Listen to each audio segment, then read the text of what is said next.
Elizabeth I pode ter morrido entupida de merda, sem conseguir cagar. Pensa numa mulher que controlou tudo, trono, homens, religião do país e a própria imagem por 45 anos. E no final, a única coisa que ela não conseguiu controlar foi o próprio intestino. Oi, coroados e curiosos, eu sou a Steph e hoje o vídeo é sobre o que talvez tenha sido a morte mais trancada da história. Elizabeth, da Inglaterra, que enfrentou conspirações, mandou cortar cabeças, venceu a armada espanhola e pode ter perdido a guerra para o próprio intestino. E antes que você pense, nossa, que falta de respeito, respira fundo e prende o riso, porque hoje a gente vai entrar na corte elisabetana pela porta mais inusitada possível, a privada, e entender como o corpo de uma rainha, seus hábitos de beleza, sua neuro com aparência e, claro, as maravilhas ou tragédias da medicina do século XVI podem ter selado seu destino. Então, prepara o seu chazinho laxante, porque hoje o Stepflix vai onde nenhum outro canal resolveu sentar, naquele trono específico. Você já ouviu falar naquela frase, fulano nasceu para ser protagonista? Pois então, Elizabeth não só nasceu, como teve que escrever, dirigir e montar o palco da própria história. E isso, minha filha, num cenário onde mulher era basicamente decorativa ou descartada. Ela era filha da Ana Bolena, segunda esposa do Henrique VIII, aquela que perdeu a cabeça porque o rei achou que o útero dela estava com bug, e mais alguns outros probleminhas, além de que ela falava quando não devia para uma mulher do século XV. E mesmo com esse cartão de visitas trágico, a Elizabeth sobreviveu, cresceu no furacão Tudor e contra todas as possibilidades subiu ao trono. Uma mulher solteira, considerada pelos católicos bastarda e com inimigos dentro da própria casa. Você lembra da história de que talvez o Thomas Seymour, marido da Catherine Parr, a última madrasta da Elizabeth, pode ter violado ela sexualmente? Então, o que temos de documentação é que ele dava beijos matinais na menina, entrava no quarto sem avisar, fazia piadinhas ambíguas e ninguém cancelou esse homem porque ainda não tinha internet. Eu posso até fazer um vídeo sobre isso. Enfim, o resultado foi que Elizabeth foi mandada embora da casa e esse episódio virou uma cicatriz invisível que moldou toda a sua vida. Confiança nos homens só se fosse com espada em punho. A adolescência dela, então, foi uma montanha-russa de tensão, mas ela teve um momento de respiro, pelo menos breve, no reinado do meio-irmão Eduardo VI. Ele era jovem, doente, devotado ao protestantismo com um fervor de fanático de primeira comunhão. E nisso ele e Elizabeth tinham tudo para dar certo. Os dois cresceram com tutores intelectualmente exigentes, rezavam na mesma direção e falavam na mesma língua religiosa, latim, grego e o anticatolicismo. Só que o Eduardinho desconfiava dela. Ele gostava da Elizabeth como irmã, mas quando o assunto era trono, a confiança evaporava. Talvez porque ela era carismática demais, popular demais e inteligente demais. E mulher, claro, tudo junto, dava calafrio em qualquer conselheiro com ambição. E também o Eduardo era muito devoto, tipo, vou reformar o altar e queimar todos os católicos de brinde. Super devoto. Tipo o oposto da minha irmã Maria I, sabe? Mas a Elizabeth não era protestante. Veja bem, era, mas do jeitinho dela, mais flexível, mais moderada e menos radical de púlpito, e isso incomodava. Resultado, no fim da vida, fraco, doente, cercado de nobres que usaram o testamento como arma política, o Eduardo VI decidiu cortar caminho, ignorou as duas meia-irmãs, a Maria e a Elizabeth, e nomeou como herdeira nada menos que Lady Jane Grey, a prima adolescente, a menina que lia o Novo Testamento em grego no café da manhã. Porque ela sim era protestante full power, do tipo que sabia mais sobre Lutero do que sobre a própria vida.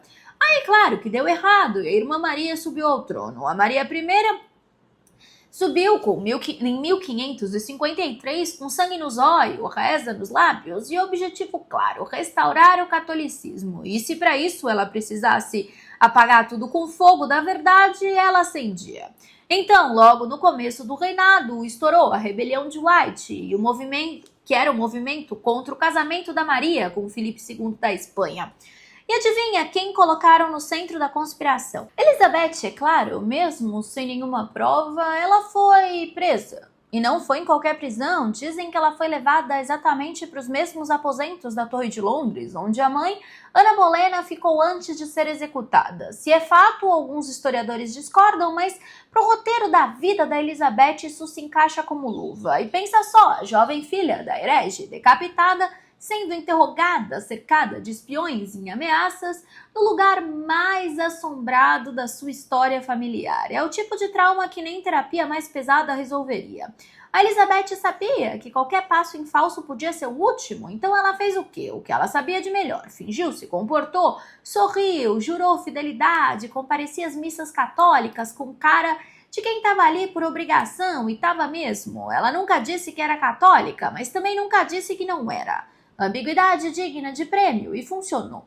Depois de um tempo ela foi libertada, mas não totalmente, ficou sob prisão domiciliar em Woodstock, vigiada, controlada, pisando em ovos. Enquanto ela contava velas e fingia rezar, a Maria I ia se tornando cada vez mais impopular, porque a Maria decidiu transformar o reino numa sala de aula de catecismo com fogo embutido.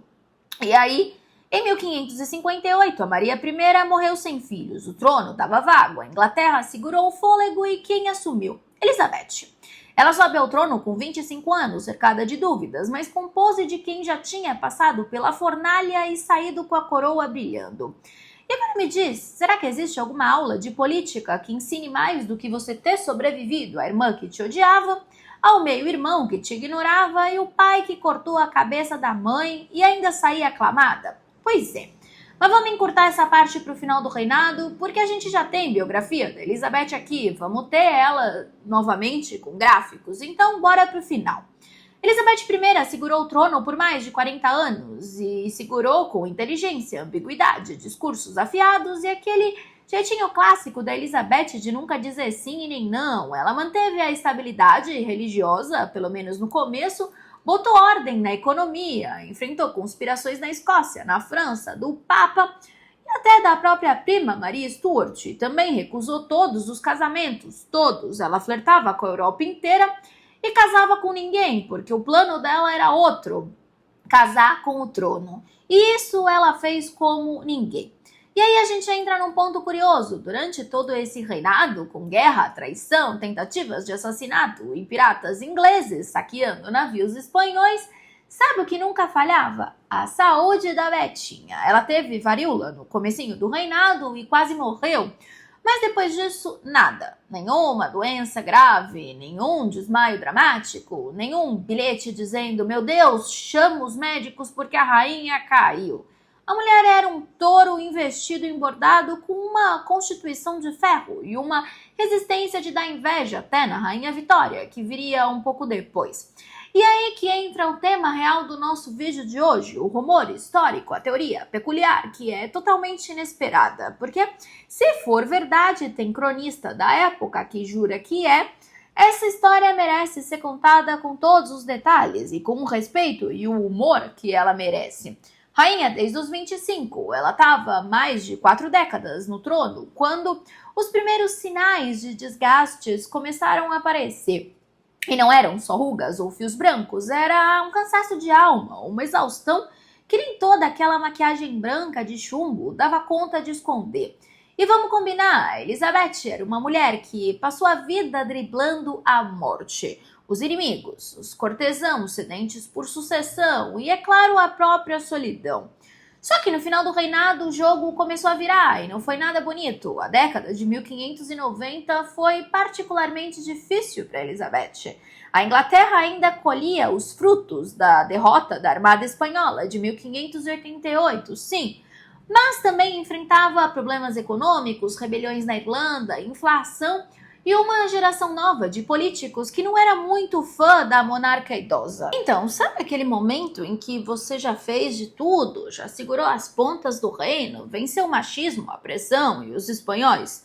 O povo começa a se perguntar, mas quem vem agora? Pois é, foi aí que ela começou a sentir o peso de que ela tinha segurado sozinha por muitos anos. E aqui entra os golpes emocionais. Em 1601, o conde de Essex, o seu ex-favorito e crush oficial da época, tentou um golpe contra ela. Sim, depois de anos sendo mimado, promovido e perdoado pela Elizabeth, ele se voltou contra a rainha. Foi preso e foi executado, e aí que a Rainha de Ferro começou a trincar por dentro. Além disso, a Condessa de Nottingham, amiga de infância, confidente, praticamente do grupo de apoio emocional da Elizabeth, morreu em 1601 e dizem que ali ela começou a desandar. Parou de comer, de dormir e sorrir. A rainha, que antes era festa e estratégia, virou silêncio e sombra, e com a tristeza veio também o colapso físico. A Elizabeth começou a emagrecer demais, se recusava médicos, recusava remédios e até se sentar e se deitar. Passava horas de pé no quarto, parada, como se tivesse congelada no tempo. Os médicos começaram a ficar preocupados, e aí a gente entra na parte que virou esse meme histórico, lenda palaciana, e uma das teorias bizarras médicas maiores da rainha, a prisão de ventre fatal. Sim, existe uma teoria, e não foi inventada por um tiktoker desocupado que diz que Elizabeth I pode ter morrido porque não conseguia fazer cocô. O intestino dela teria parado de funcionar nos últimos dias e que, devido a isso, teria causado uma infecção generalizada. O trono da Inglaterra, minha filha, ficou à beira do colapso porque a rainha não conseguia liberar o próprio fiofó. Aí você pensa, mas sério mesmo? Veja bem. A mulher controlava cada mínimo detalhe do seu reinado, da sua imagem, da sua corte, do seu corpo, e pode ter acabado sim sendo vencida por um órgão teimoso. Mas calma, vamos com responsabilidade histórica aqui. Porque por mais que eu tenha essa carinha e faça piada, todos os meus vídeos são 100% históricos. Então, não adianta você ser o chato e vir me contradizer, porque aí eu vou te responder com aquele textão enorme com fontes. É igual você falar da minha voz, querido, reclama com a tua mãe, porque aqui ninguém tá se importando. Enfim, não perca o seu tempo digitando. Os registros da época falam que nos últimos dias a Elizabeth estava extremamente debilitada, com febre, fraqueza e recusava tratamento. Alguns relatos dizem que ela tinha um inchaço abdominal, não fazia xixi nem cocô e que a morte foi resultado de um colapso interno. Agora, isso pode ser sim, porque uma infecção intestinal e até falência múltipla de órgãos, e ela também podia ter câncer ou infecção renal, a gente não sabe. Mas entre os historiadores mais sensacionalistas, e convenhamos, a gente ama um drama bem contado, eles pegaram essa versão mais corpórea.